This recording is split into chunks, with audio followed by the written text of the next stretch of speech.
Oke, di video kali ini kita akan bahas 5 kesalahan yang dulu sering aku lakukan saat pertama kali belajar fotografi.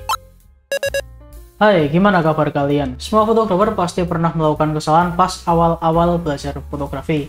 Hal ini wajar, bahkan aku pun juga begitu. Dan dari banyaknya kesalahan tersebut, hari ini aku akan bahas 5 kesalahan yang paling sering aku lakuin. Nomor 1, nggak merhatiin exposure. Ini adalah kesalahan nomor 1 yang dulu aku sering banget lakuin. Kadang underexpose, kadang overexpose, dan ujung-ujungnya kita berlindung di balik kata nanti kita edit di Photoshop.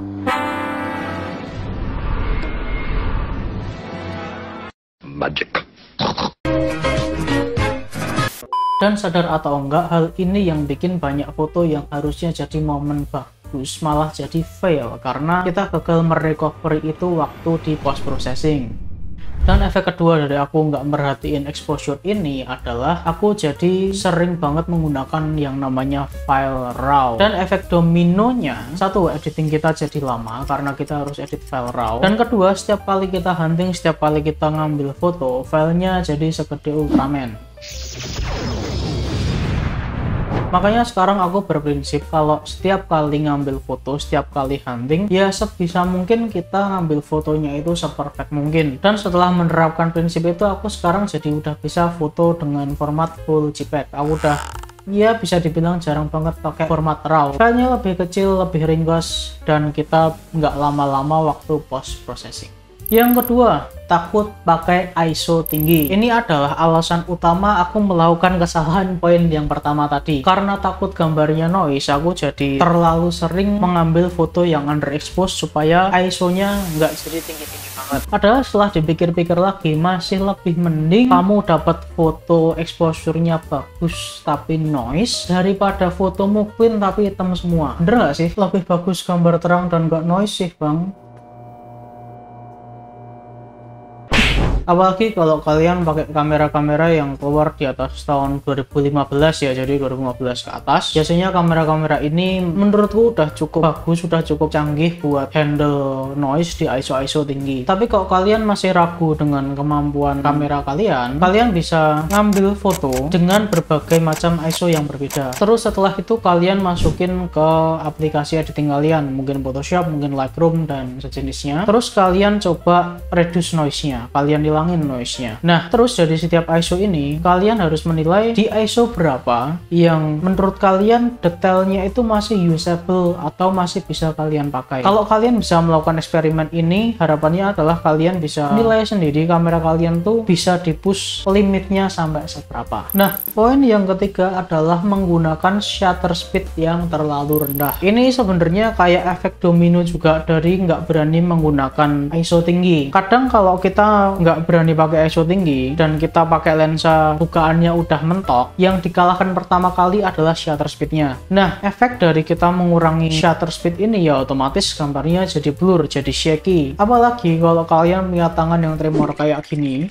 minum kopi 3 kali sehari plus kurang tidur itu kayaknya bukan kombinasi yang bagus untuk kesehatan kalian, guys. Ya, itu pasti gambar kalian akan shaky atau akan blur. Buat kalian yang belum tahu, rumus dari penggunaan shutter speed minimal yang dianjurkan itu adalah 2 kali dari focal length kalian. Jadi misalkan kalian pakai lensa focal length-nya 50 mili, ya kalian harus pakai 1/100. Kalau kalian pakai lensa 100 mili, ya berarti kalian harus pakai speed 1/200 dan seterusnya. Ini kalau kalian nggak punya sistem stabilizer di kamera atau di lensa kalian. Tapi kalau ternyata di kamera kalian atau di lensa kalian ada stabilizernya, misalkan ada IBIS atau ada OIS, ya berarti tinggal mereka bisa kompensasi itu berapa stop. Yang keempat adalah menggunakan aperture selalu di bukaan paling gede. Makin gede, makin bokeh, makin cakep. Siapa di antara kalian yang masih menggunakan cara ini? Kalian udah beli lensa misalkan 50 mili f1,4 atau 35 mili f0,95. Ya pastinya kalian ada rasa pengen menggunakan aperture paling rendah di setiap foto kalian. Dan ini pun aku rasakan. Waktu dulu aku beli 50 mili, waktu itu masih pakai Canon. Setiap kali moto aku pasti pakai f1,8 di bukaan paling gede. Sampai suatu kali aku hunting sama teman-teman, setelah selesai hunting aku dikomplain karena fotonya blur semua. Jadi seperti yang pernah aku sampaikan di video sebelumnya, foto yang bagus itu nggak harus bokeh. Contohnya kita akan lihat foto-foto berikut ini. Mount Williamson from Manzanar by Ansel Adams, Cleaning by Van Gogh, Approaching Shadow also by Van Gogh, and Random People on the Beach by me. Kalau kalian bingung gimana caranya dapat foto bagus tanpa harus bokeh, kalian bisa lihat video tutorialnya, kita udah bikinin di sini.